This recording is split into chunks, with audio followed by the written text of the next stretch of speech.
Gagawa kami ng atsarang kutsa.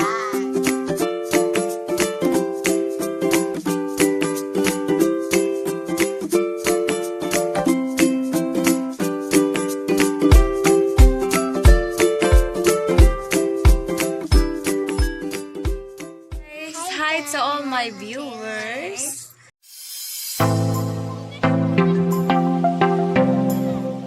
Evening to all.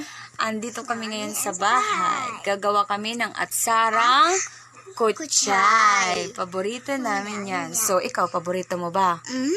Ikaw, paborito mo ba yon? Oo.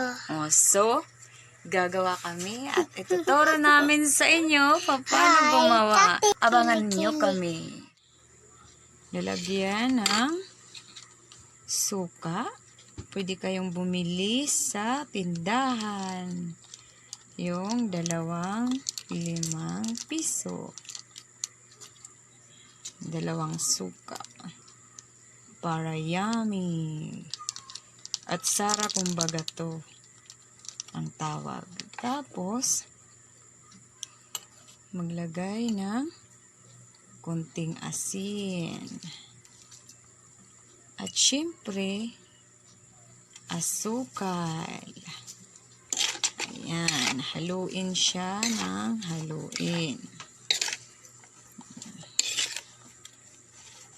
Pag nahalo na, kailangan nating lamutakin. Ayan.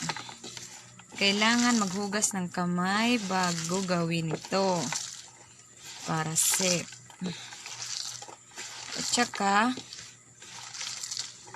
pagkain naman namin ito eh. Kaya hindi na ako nag-gloves.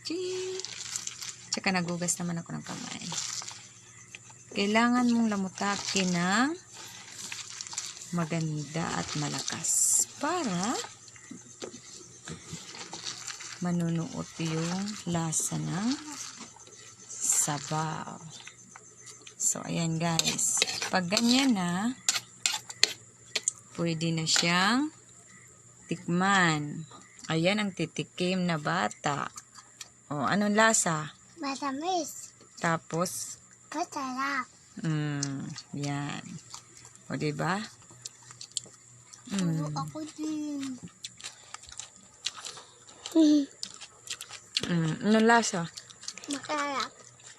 Tapos, Matamis. ayan guys. Alam nyo na ang lasa.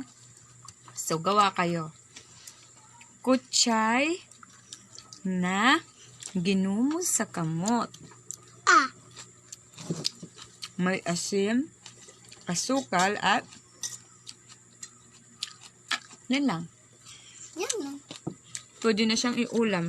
Pwedeng papakit. Yan. Ito ang tumikim. What is your name? My name is Enero Kelly. Kili. And then, Nerik John. Yung kutsay na nilamutak sa kamot. Ayan. Guys, ito lang. Sobrang sarap.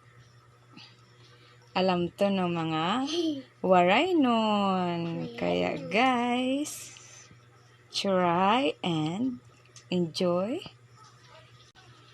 Tcharan! Kain kayo. Sarap nito. Kili.